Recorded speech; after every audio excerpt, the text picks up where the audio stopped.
And what you discover is nobody's home on any level. It's an illusion that anyone knows what is going on. The people who are supposed to know what is going on, the quantum physicists and the statisticians and the people like that, speak absolute gibberish to each other. They know it. I mean, the current models of what reality is that are bantered about in the same laboratories that are building thermonuclear weapons, it's all about super strings that stretch over astronomical distances and I mean, it is impossible to predict, picture, or believe. So there has been, and we, if we don't carefully examine the situation, tend to fall right into line with all of this. And, you know, believe that the atomic number of oxygen is so-and-so and all this other stuff. The faith that distant experts understand what is going on is a complete illusion. And for me, it was an illusion shattered by the presence of the psychedelic experience. Now, in the 60s, it was presented as something new because there hadn't been enough time to even figure out what the psychedelic experience was. It was associated with LSD, which did seem to be something new. It had come out of a chemical laboratory in Switzerland. It's taken this long, 25 years or so, to understand that this was not the discovery of something new. This was, in fact, a return to something very old, and that through the use of plants, people for the last 50,000 years have been entering these states of extreme symbolic disequilibrium, which is what it is. It's where your symbol structures are disequilibrated. And it doesn't matter whether you're a goddess-worshipping pre-pastoralist on the plains of Africa or a stockbroker who lives on the Upper East Side of Manhattan. You see your entire set of constructs melted before your very eyes. Everything retreats back to some kind of core entity, which seems basically able to say very little more than keep breathing, keep looking, keep breathing, because everything has been dissolved. Well, now what I don't understand is what is happening that we are able to keep the lid on this, that we all are participating in some kind of cultural that has amazed me with my own personal career, because, you know, I started out basically shoveling snow in a cow town in Colorado, and by fate or who knows what, come to the present position. And what I notice as I traverse levels on a supposed ladder of success, where you would expect there to be more and more competition and people and activity, actually it gets emptier and emptier. There is nobody minding the store, as far as I can tell. This is why I'm so unsympathetic to conspiracy theory. We could use a few conspiracies. Nobody is minding the store. Everybody is getting rich, personally rich, and so they don't have time for, you know, to advance the Aryan race or the Council of Zion or any of this fantasy and illusion that haunts the world of conspiracy theory. Rather, it seems everything is being left pretty much to develop on its own, because people are afraid to grab or touch the levers and buttons in the control room of the historical vehicle. And what that means then is that people who can cut through these many, many illusions, the illusion of materialism, the illusion of business as usual, the illusion of benevolent institutions carefully guiding us toward reasonable destinies. If you cut through all that, if you disabuse yourself of all that, you will empower yourself to eventually be able to stand up in delicate social and political situations and just say, bullshit. That's bullshit.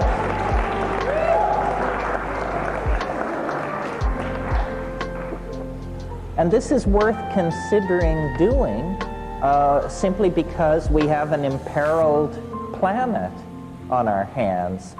We have been, for a long, long time, the victims of illusion.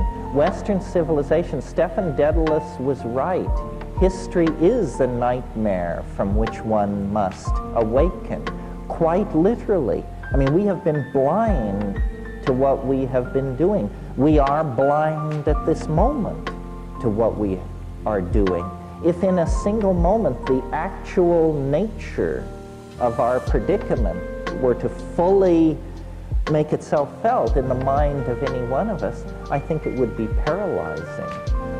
It would be horrifying. We have waited till the last moment of the last hour. The house is burning down around us, and we rouse ourselves from the stupor of materialism, the stupor of Christianity and scientism, the stupor of male dominance, sexism, and racism. If we don't rouse ourselves from this stupor, the momentum toward extinction is now practically irreversible. You know, the Grateful Dead like to sing that song, "We need a miracle every day." We certainly do. Because and so then that brings me back to my original point, that the moment that outside the ven of culture lies an unmapped terra incognito, as vast as the New World was to the old in the 15th century, as vast as outer space appears to us now. The New World outside of culture is a world that can be conquered through vision and language. And you know, many of you have sat through my recitations of what it's like to smoke DMT. Many of you, I'm sure, are familiar with the medieval woodcut of the guy sticking his head through the cogs and wheels of the cosmic machinery to observe a new world outside. The message here is, and it's more than a message. It's a message if you just come to events like this and then go back to studying cost accounting. It's an experience, if you will, but avail yourselves of these tools. The experience is of the discovery of a new world as real as any world that we know. It's not going to come from Time magazine or the Secretary General of the United Nations or anybody like that. It isn't that the world is tired and played out and that all frontiers have been explored. Every culture could support that viewpoint within certain classes and in certain situations. But in fact, it has never been true, and it isn't true now. We are monkeys, and monkeys love a hell of a good fight. And we have a hell of a fight bearing down on us because we have to clean up the mess. We're not going to go silently into the gentle night of extinction. It's just not going to happen that way. Creativity is going to be unleashed. Struggle is going to be an unavoidable part of trying to steer this battleship away from the cataracts of history in which we are now caught. I believe that there is a tremendous obligation upon the privileged classes of the high-tech industrial democracies, and I dare say that includes everyone in this room, a tremendous obligation to attempt to deconstruct the bomb that we have inherited. I mean, that is literally our situation. The gift from the past, from the 19th century, from the 1940s, from the psychology of Nixon and Johnson and that crowd, is a ticking bomb, except that it's a planet. And it's the greatest challenge to intelligence that intelligence has ever faced. And yet it's precisely the kind of challenge that intelligence should be able to meet, because what it requires is large-scale strategic planning, implementation of visionary responses. It is not incremental. It's sudden, complete, and dramatic. And I really believe that there will only be one chance. You know, we are circling the runway of post-history, and the engines are running low, and there is one approach, and then, you know, if you miss that approach, you're into the drink. Now the world is not only stranger than we suppose, it is stranger than we can suppose. And this is something that we have not entertained very seriously as a possibility. The assumption has always been that man's mind is sufficient for the cognition of the cosmos. It is not all that surprising when you think about the fact that as recently as, let's say, 1830, people believed the Earth was 4,000 years old. As recently as 1480, conventional knowledge held that, you know, the Eurasian landmass in connection with Africa, that was it. So when we look back into our recent past, we discover tremendous epistemic naivete. That means people didn't know what was going on. They weren't even close. And yet we are asked to believe that somewhere after Darwin and before now, it was all figured out. And now we view the universe from a lofty pinnacle of integrated understanding. This deep insight into how everything works has left everything a mess. And, you know, what does that mean about us? Why is that, and what can be done about it? Well, I think the problem is that we have too long ignored the possibility that reality is stranger than we can suppose. It's not to be explained. And we have chosen to operate with the assumption that we can understand, that the human mind can in fact grok larger and larger levels of embeddedness and make sense of them. We have the means present at hand to completely explode this nonsensical fiction of certitude.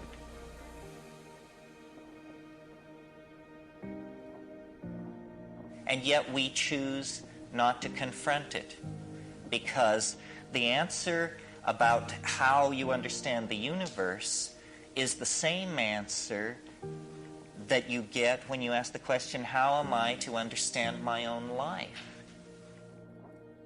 It can't be understood. It is a receding mystery. It is a continuing carrot.